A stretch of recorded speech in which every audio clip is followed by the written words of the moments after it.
Jeff Dunham is here. We just saw a very funny clip from Jeff Dunham's Scrooged-Up Holiday Special, available on Prime Video right here on Roku as well, starting next week. I'm excited. This is my first one on Amazon. But you know what I wanted? They didn't get. They used to do this. They used to put guys' pictures on the tape on all the packages when they had specials or shows. Yeah. Yeah. And apparently I got in right when they quit doing that. I'm like, come on, man! I want the tape. The tape. The tape. They put your picture and advertise the special on the tape. Yeah. Man, I guess let's start by hitting the Wayback Machine, because I just love your story and how you got started and how you became one of the biggest stand-up comics that are out there. And I know, your dream was what, to go on Johnny Carson? Oh, I started ventriloquism as a little kid. I was 8 years old, got my first dummy. And, it was easy starting out because you're a little kid and it's cute making a doll talk. And, but when I graduated from high school, I'd already started doing Kiwanis clubs and a few corporate gigs and stuff. But my goal when I graduated was this in Texas? Yeah, Richardson. Yeah. Oh my gosh, don't even talk about football. Forget it. Anyway, we'll get to that. Moving on. Speaking of dummies. Okay, sorry. My bad. What's happening there? Anyway, so I had a 10-year goal when I graduated from high school to be on The Tonight Show with Johnny Carson. And I went to Baylor University, and being a senior was the best 3 years of my life. So I was there too long. But I finally graduated in 86 and moved out here in 88. And again, doing shows all those years, never had a normal job. That was it. Yeah. And there's, long story short, finally, after many... I auditioned for The Tonight Show with a guy named Jim McCauley, who booked all the comics on The Tonight Show for Carson. I auditioned for him 9 times. 9? Wow. When you say auditioned, was he watching you in a comedy club? He would come to the club. He'd come to the club and see me. The worst was I moved out there in September of 88. And I've been doing my shows forever, so I was really good at doing shows.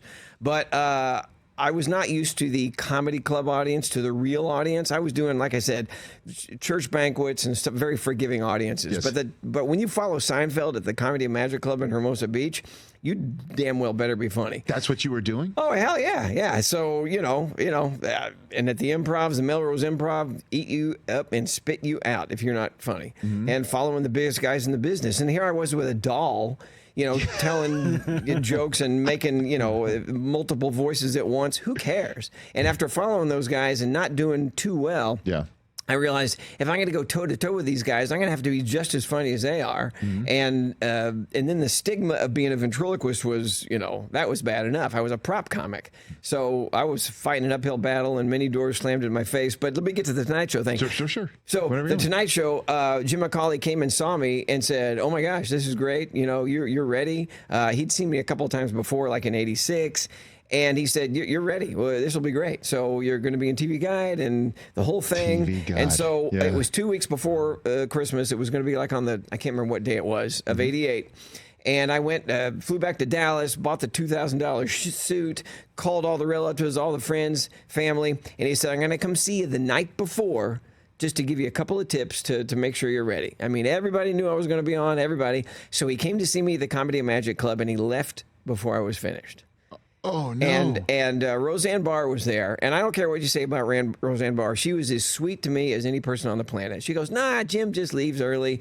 This was when she was up and coming, too. She was like getting ready to do her third spot. She goes, nah, sometimes he leaves early. You were great. It's going to be okay. And then the next day, when I was supposed to tape The Tonight Show that afternoon, Jim called me. He said, Jeff, I'm sorry, I made a mistake. You're just not ready. Oh. I'm like, what? Get out of here. So that it had been 8 years since I'd set that goal from high school. And he said, so literally the rug ripped out from under me. And to make matters worse, the person that they put in my place to take my spot at last minute was a girl named Merry Christmas, and he booked her because her name was Merry Christmas. Not because of her material. No, she wasn't a comic. She was just a girl named Merry Christmas. And that's who took my place.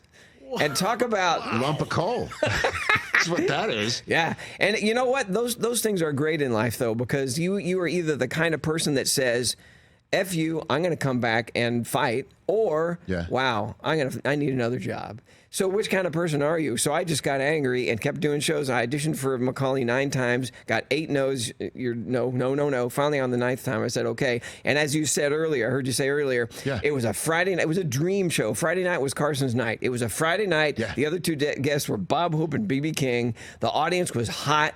I went out there, and Freddie DeCordova, who was the show's producer, he said, during rehearsal, he goes, don't you have another dummy besides Peanut was the guy I was using, the little purple guy. And he goes, don't you have another dummy? I go, yeah, his name's Walter. He goes, yeah. Do you have Walter with you? I'm like, yeah. He says, put him behind the couch. I said, for what? He says, I just in case. In case what? In case Johnny calls you over. I go, this is my first time. No comic ever goes to the couch the first time. He goes, just trust me. I think Johnny's going to love you. And sure enough, did really well at that time in my career. I look at the tape now and I kind of cringe.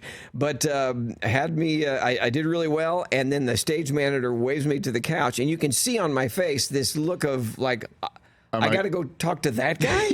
And as Letterman called it once, it's like talking to the guy on the $5 bill. What am I going to say to Johnny Carson? I got, how's the family? What am I going to say? Right. So I go over there, I hemmed and hawed. Real quick, was Bob Hope sitting on the couch as well? Because no, the guests would Bob Hope. Right? He always says, I got to go. I got things to do. Okay, yeah, so he was gone. Okay. B.B. King was sitting there, though. And I have a great picture of B.B. King sitting there and Ed McMahon sitting there and Johnny and Walt. But anyway, Walter was behind the couch. Yeah. And I pulled Walter out and I said, Walter, you know where you are? He goes, yeah, I don't give a damn. It's a Tonight Show with Johnny Carson. Well, la-dee-da. And he looked at Johnny and he goes, oh, that's my wife's first husband. And he looks at Ed McMahon. Remember the Publishers Clearinghouse thing? Yeah. He looked over at Ed McMahon and he goes, don't you have some envelopes to lick? It's that kind of crap. So I just picked on him, and Johnny loved it. And I went back 5 times. It was great. 5 times. It was fun. Yeah. So what was that moment like for you when you walked back through that colored curtain? Though? After that first time, I walked backstage, and my agent was there, and he goes, your life is never going to be the same. No kidding. Yeah, and because that was at the time where that late night show, when you did well, your career was off and running. And on a Friday night too. You're not wrong. Yeah. So just real quick, who were you going to be on with? Had you not been bumped by Merry Christmas? I don't even remember. You don't remember that? No, talk about a low point. Look, when you're that age, how old was I? That was in 1990, so I was, 30, 20, I can't do math, 28 years old. So, if you hadn't been married, if a parent hadn't died, if a sibling hadn't died, I had really had nothing really bad happen in my life. That was literally just the career-wise, of course. It was the lowest, most depressing, terrible thing. It's like getting ready to go to the Super Bowl and somebody taps you on the shoulder right as you're walking on the field and goes, no, you're not going to.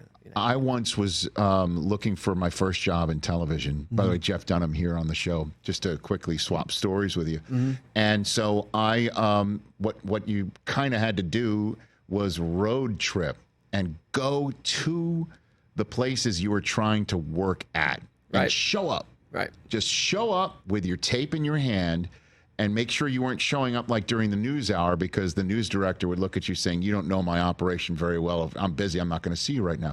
So there was one spot that was getting started in upstate New York. I'm from Staten Island originally, and I tried to get a job there. Right. It was going to be like a 24/7, local cable operation in the state capital of New York in Albany. And I went up there, and the a return address of the letter that I got back saying they received my tape wound up being somebody's house. I swear to you, Jeff Dunham, I swear to you. I'm dressed in a suit and tie, think I'm going to wind up at a place of business. Instead, I'm knocking on somebody's door. And I wind up being led into a living room, and the person who I'm needing to see was indisposed. If you remember All in the Family, it was like a flush from upstairs. Right. The guy was in the toilet. Wow. Came in. You could hear somebody say, this is Rich Eisen. He's looking for a job. I thought I was going to crush this, because how enterprising that I wind up in this man's living room, right? I want this gig. Right. And he looks at me. He says, I don't have any time for this I don't take walk-ins, kid, and slammed the door in my face. Wow. And that was my lowest moment. Right. And I had the same thing that you did, which is like, F this guy. Right.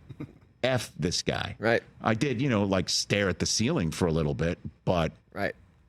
Yep. It's an amazing sort of fight or flight situation. And then you find also that yourself kind of in. anger is, do you point it in the right direction? Like I could have been, so many guys hated Jim McCauley because he wouldn't book them. But I'm like, no, this guy is there for a reason. Carson respects him. So I'm going to listen to what he says and do what he says, because I knew that was my ticket to pushing this career a little further than I hoped it would. Jeff Dunham here on the Rich Eisen Show again. Scrooged-Up Holiday Special is going to be available on Prime Video starting Tuesday next week, November 19th. You've got some artificial intelligence tour dates as well: New Orleans, Pensacola, Savannah, Pikeville, Kentucky, and then Vegas on December 8th. What's your first Vegas story? You got a good one? First time you're in Vegas? Oh man. So when Bud Friedman was had the improv chain, sure, the Vegas Improv was not part of the normal chain. So he was in business with what was the casino? I can't remember. Okay.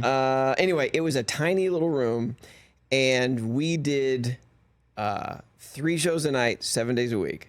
Jeez. 21 shows. Wow. Right.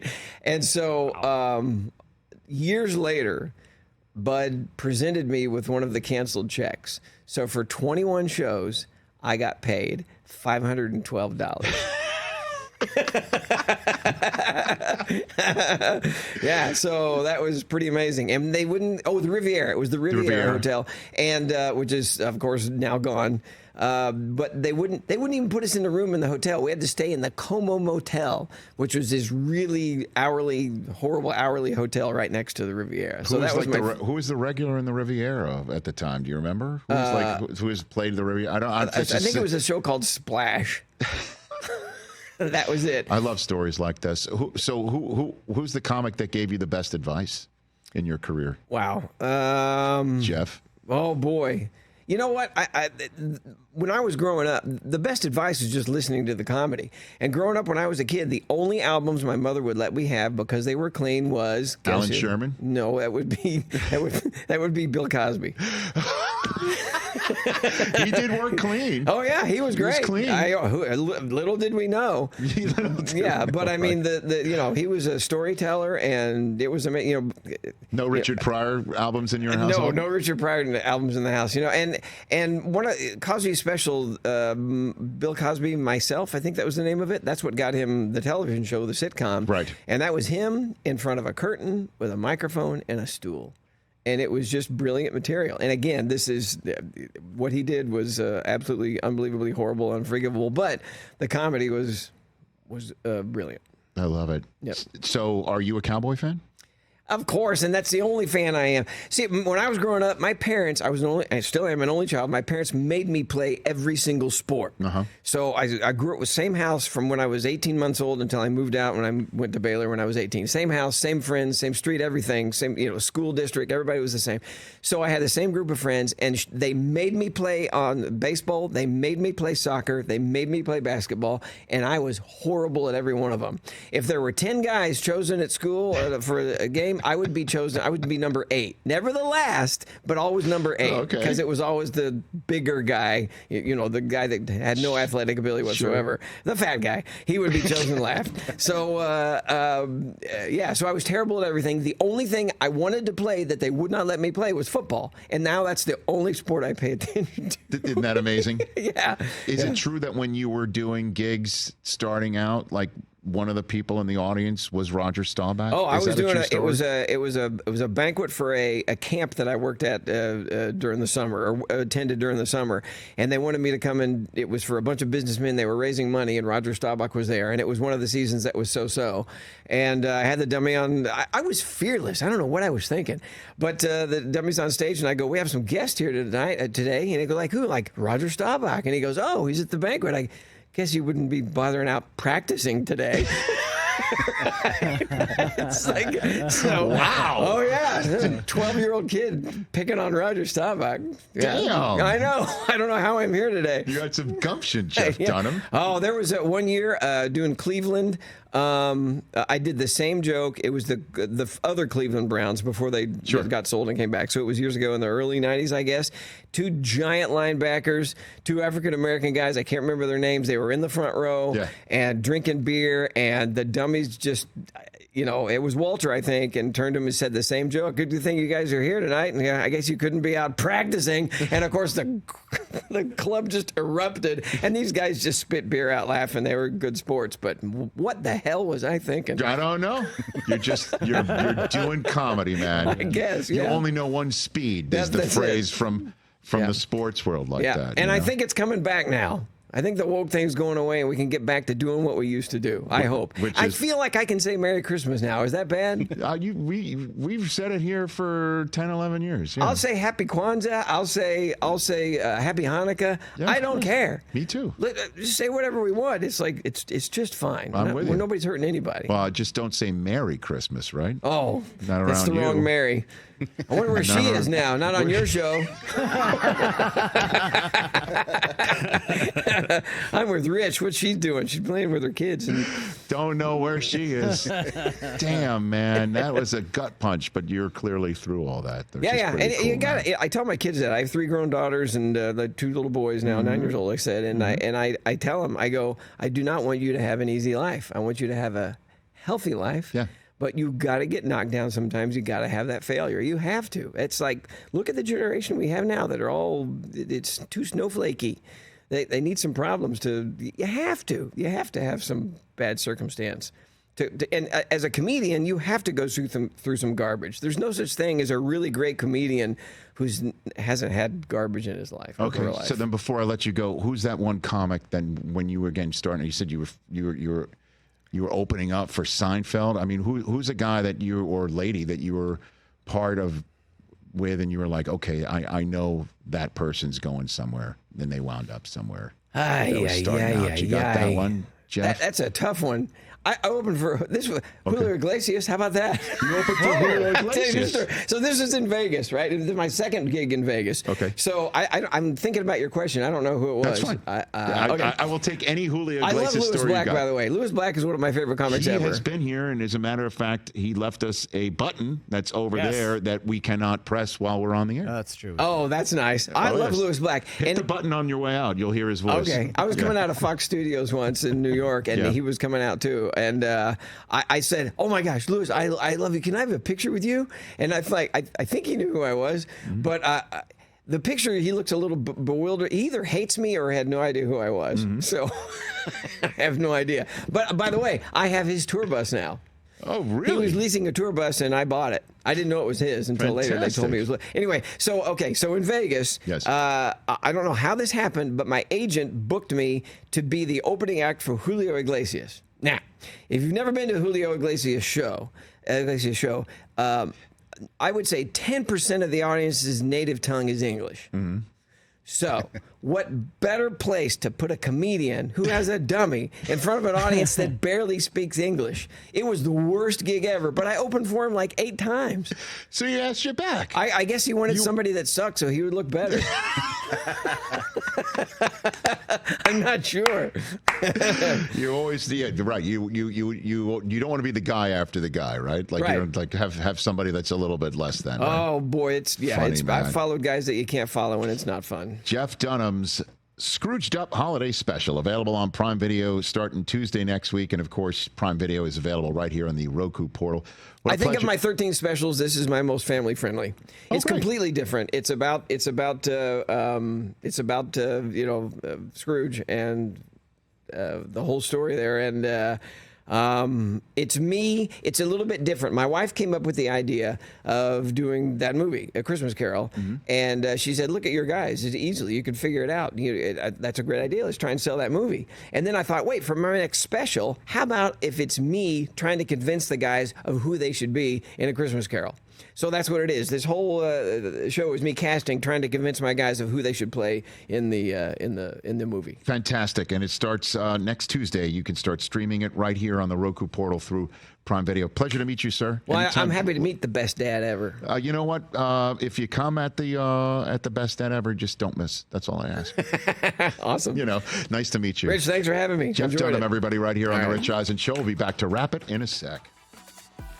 Catch the Rich Eisen Show every single day on the Roku Channel, 12 to 3 Eastern, for free.